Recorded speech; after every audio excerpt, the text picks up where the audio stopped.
Hello, my name is Kainton Mononye, and welcome to this presentation as we continue our discussion on the project cost management knowledge area. Today we are going to be looking at control costs.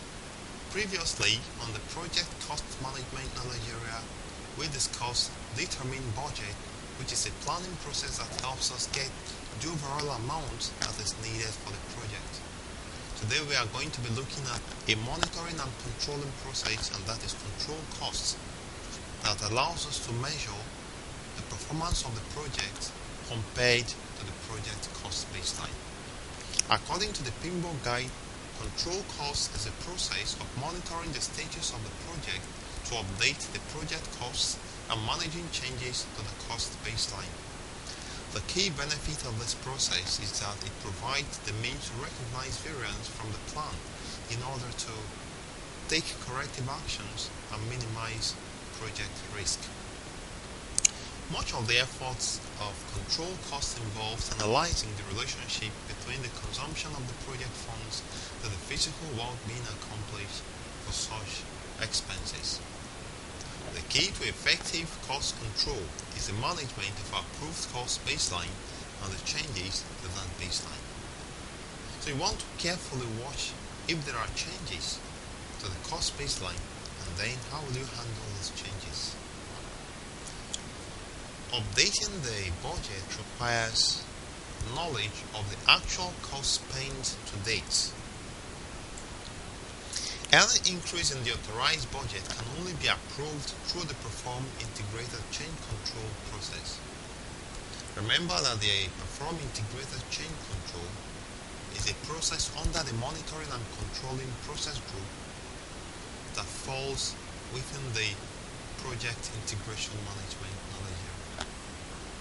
Monitoring the expenditure of funds without regard to the value of work being accomplished for such expenditures has little value on the project other than allow the project team to stay within the authorized funding. Much of the effort of cost control involves analyzing the relationship between consumption and physical work being done. What is involved in project cost control? There are a list of items that Pinball Guide outlines as part of the cost control items or activities. One of them is influencing the factors that that create changes to the authorized cost baseline, ensuring that all change requests are acted on in a timely manner, managing the actual changes, ensuring that cost expenditures do not exceed the authorized funding by period, by WBS component, by activity, and in total for the project. Cost control also involves actions like monitoring cost performance to isolate and understand variances from the approved cost baseline. Monitoring work performance against fund expected is also an important aspect of control costs. Preventing unapproved changes from being included in the reported cost resource usage, informing appropriate stakeholders of all approved changes and associated costs, and also bringing expected cost overruns within acceptable limits. All these are activities under control costs. So let's now take a look at some of the ITTOs of the control costs process. We have the cost management plan as an important input to the control costs, project funding requirements, work performance data, risk register, organizational process assets. We have tools and techniques like earned value measurement, forecasting to complete performance index, performance reviews, project management software, and reserve analysis. Output of control costs is work performance information, change requests, cost forecasts, project management plan updates, project document updates, and organizational process assets updates. Let's now take a closer look at some of these inputs, tools and techniques and outputs. So we ask ourselves, why do we need these inputs to control costs? Why do we need the cost management plan to control costs? Well, we actually need the project management plan to control costs. Take note that the cost management plan is an aspect of the project's management plan, but according to the Pinboard guide, we need the project management plan as an input to the control cost project. The project management plan contains the cost baseline, which is compared with the actual result to determine if a change, corrective action, or preventive action is necessary. Another input is the project funding requirement. The project funding requirements include projected expenditures plus anticipated liabilities. Another input we need is work performance data. I've discussed work performance data a number of times in my presentations because work performance data serve as input to a number of control processes. Work performance data include information about project progress, such as which activities have started, their progress, and which deliverables have finished. Information also includes costs that have been authorized and incurred. Another input to the control cost is organizational process assets. The organizational process assets that can influence control cost process include existing formal and informal cost control related policies, procedures and guidelines, cost control tools, and monitoring and reporting methods to be used. Let's now look at some of the tools and techniques of control costs. End value measurement to complete performance index, project management software, forecasting and reserve analysis. Let's take a look at all of this, starting with earned value measurement. Earned value measurement is a methodology that combines scope, schedule, and resource measurement to assess project performance and progress. It is a commonly used method of performance measurement for projects. Earned value measurement integrates the scope baseline with the cost baseline along with the schedule baseline to form the performance baseline, which helps the project management team to assess and measure project performance and progress. Let's continue with earned value measurement. The earned value measurement develops and monitors three key dimensions for each project work package and control account. The first one is planned value. Planned value PV is the authorized budget assigned to scheduled work. It is the authorized budget planned for the work to be accomplished for an activity or work breakdown structure component not included in management reserve. Just a second.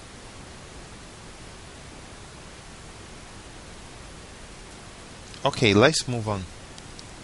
The total of the planned value PV is sometimes referred to as the performance measurement baseline. The total planned value for the project is also known as BAC, budget at completion. So planned value is one of the aspects measured or developed for end value measurement. Then we have earned value, EV. It's a measure of work performed expressed in terms of the budget authorized for that work. Earned value is the budget associated with the authorized work that has been completed. EV is often used to calculate percent complete of a project. Alright, let's now look at the three aspects of EVM, the third aspect of earned value measurement, and that is the actual cost. Actual cost AC is the realized cost incurred for the work performed on an activity during a specific time period. It is the total cost incurred in accomplishing the work that the EV measured. So take note of these three items that are aspects of the end value measurement. One of them is planned value, PV, which we define as the authorized budget assigned to scheduled work. We also have earned value, measure of work performed, and we have the actual cost, the actual realized cost incurred in cost of performing the work. Alright, let's move on to variances from the approved baseline will also be monitored. In control costs, variance is also monitored. For instance, we have schedule variance and cost variance.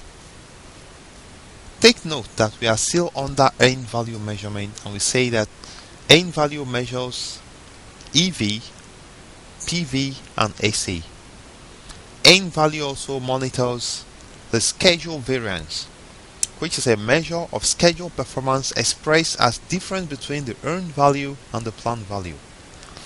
The EVM schedule variance will ultimately equal 0 when the project is completed because all of the planned values will have been earned. The schedule variance SV equals EV minus PV. A positive value for the schedule variance indicates that the project is ahead of schedule, and a negative value indicates that the project is behind schedule. So as a project manager, a negative value spells problem and you need to take some actions. Another item of variance measured by the earned value measurement is the cost variance. Cost variance CV is the amount of budget deficit or surplus at a given point in time, expressed as the difference between earned value and actual cost. It is a measure of cost performance on the project. Cost variance equals EV minus AC. EV minus AC, that is earned value minus actual cost, gives us the cost variance. The cost variance at the end of the project will be the difference between the budget at completion and the actual amount spent. Alright, let's proceed to the next parameter monitored by end value measurement, and that is the Schedule Performance Index, SPI. The Schedule Performance Index is a measure of schedule efficiency expressed as a ratio of earned value to planned value. It is a measure of how efficiently the project team is using its time. It is sometimes used in conjunction with the Cost Performance Index to forecast the final project completion estimate. An XPI of less than 1.0 indicates less work was completed than planned. SPI is equal to EV over PV. A less than 1 SPI means that the project is behind schedule, and also it means that some action have to be taken to bring back the performance of the project within the schedule baseline. Let's now look at another index measured by end value measurement, and that is the Cost Performance Index, CPI. This is a measure of the cost efficiency of budgeted resources expressed as a ratio of earned value to actual cost, meaning that CPI is equal to EV over AC. Cost Performance Index is considered the most critical EVM metric and measures the cost efficiency for the work completed. A CPI value of less than 1 unfortunately indicates a cost overrun of work completed. It means that the project is over budget as of the time of measurement. A CPI value greater than 1 indicates cost on the run and the project is within the budget. So a project manager will always aim at having a CPI of more than 1. CPI is equal to EV over AC. Alright, take note of the items we've discussed in end value measurement. We discussed planned value PV, end value EV, actual cost AC, schedule variance SV, cost variance, schedule performance index, and cost performance index. Take note of the formulas we've discussed. SV, the schedule variance, is EV over PV. Cost variance is EV over AC. I'm getting it wrong.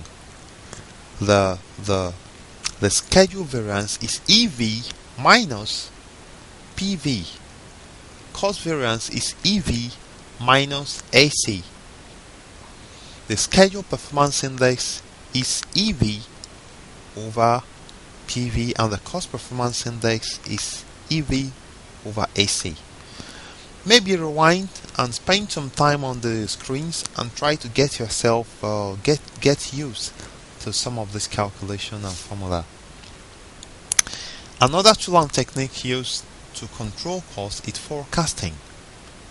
As the project progresses, the project team may develop a forecast for the estimate at completion (EAC) that may differ from the budget at completion.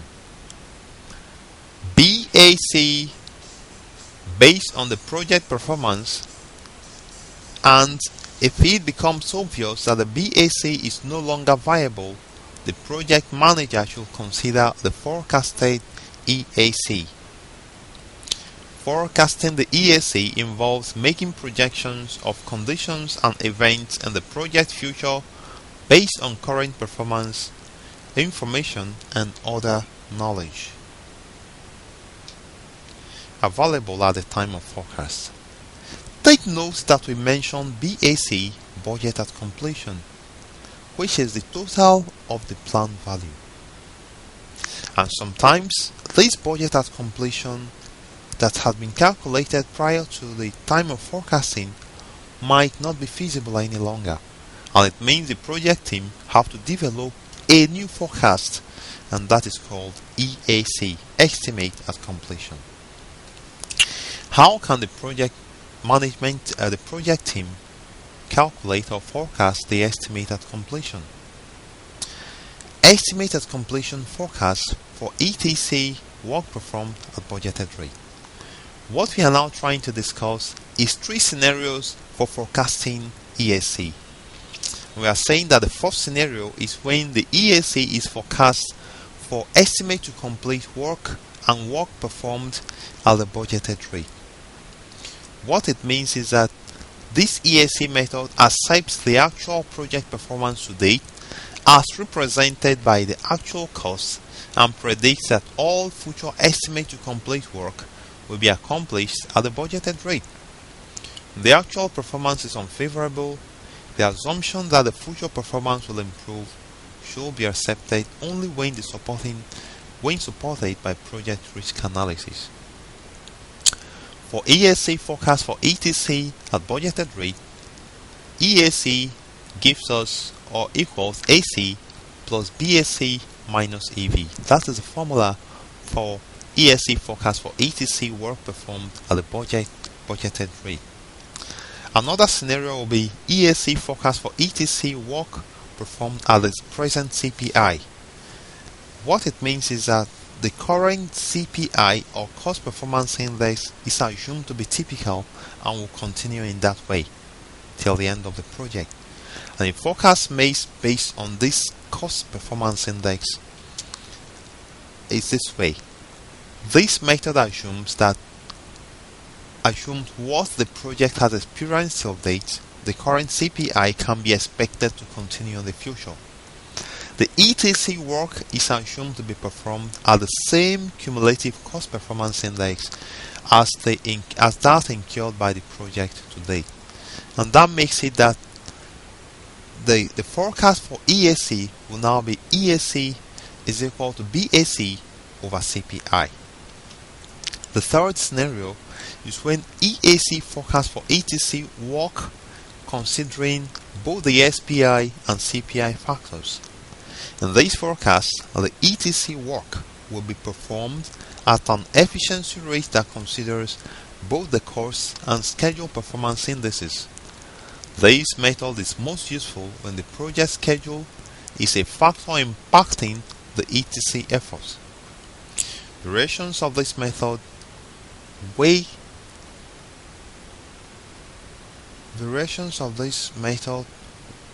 the CPI and SPI at different values and according to the project manager's judgment. In this scenario, we calculate the ESC to be ESC is equal to AC plus BSC minus CV over CPI times SPI. Another important tool and technique used in control costs is performance reviews. What are performance reviews? Performance reviews compare cost performance over time, schedule activities of work packages overrunning and underrunning the budget, and estimated funds needed to complete work in progress. If earned value measurement is being used, the following is determined for performance reviews. Variance analysis. Variance analysis is used in AVM and is the explanation, cost impact and corrective action for cost, schedule, and variance at completion variances. Right? Another performance review item or metric is trend analysis. Trend analysis examines project performance over time to determine if performance is improving or deteriorating. Graphical analysis techniques are available for understanding performance today and for comparison to future performance goals in the form of BSC versus ESC and completion dates. The third one is earned value performance. Earned value performance compares the performance measurement baseline to actual schedule and cost performance, and if earned value measurement is not being used, then the analysis of the cost baseline against actual cost for the work performed is used for the cost performance comparison. So when we talk about performance reviews, think of variance analysis, trend analysis, and earned value performance. Another important tool and technique used for cost control is reserve analysis. We are talking of costs. So cost estimate may include contingency reserves, sometimes referred to as time reserve or buffers. Okay, into the project costs to account for cost uncertainty. Contingency reserve are estimated costs within the cost baseline, which is allocated to identified risks that are accepted for which contingent or mitigation responses have been developed. Contingency reserves are associated with known unknowns. I think we discussed reserve analysis as a tool and technique for estimate costs. We also have management reserves, which are specific amounts that are withheld for management control purposes and are reserved for unforeseen work that is within the scope of the project. Management reserves are intended to address the unknown unknowns that can affect the project. Management reserve is not included in the cost baseline but is part of the overall project cost requirement. Since many projects today might be affected by unidentified risks that might occur, management reserve exists to handle this. The outputs of control costs, one of them is work performance information. Work performance information is things like the calculated CV, SV, CPI, SPI, TCPI, and VSC on values of WBS component. What is TCPI? TCPI is True Complete Performance Index and is a measure of the cost performance that is required to be achieved with the remaining resources in order to meet a specified management goal, and is expressed as the ratio of the cost to finish the outstanding work to the remaining budget. I'll make more explanation on this TCPI at a different time. Then we also have cost forecasts as output of the control costs. We also have change requests, project management plan updates, project document updates, and organizational process assets updates. As for change requests, in cost of control costs, we might find the project veering off the planned cost baseline, and a change request might be needed to bring back the project performance in line with the cost baseline. This is the much we can take for control cost project, and this is where we wrap it up on the project cost management knowledge area. I hope you've learned much from this. Please rewind, pause the video to get yourself used to the concepts I've explained here. It might be necessary if you can leave me a comment telling me what I can explain more to make it a little clearer to you. Thank you for viewing, and join me in my next presentation as I'll start discussion of a completely new knowledge area, and that is the project quality management knowledge area.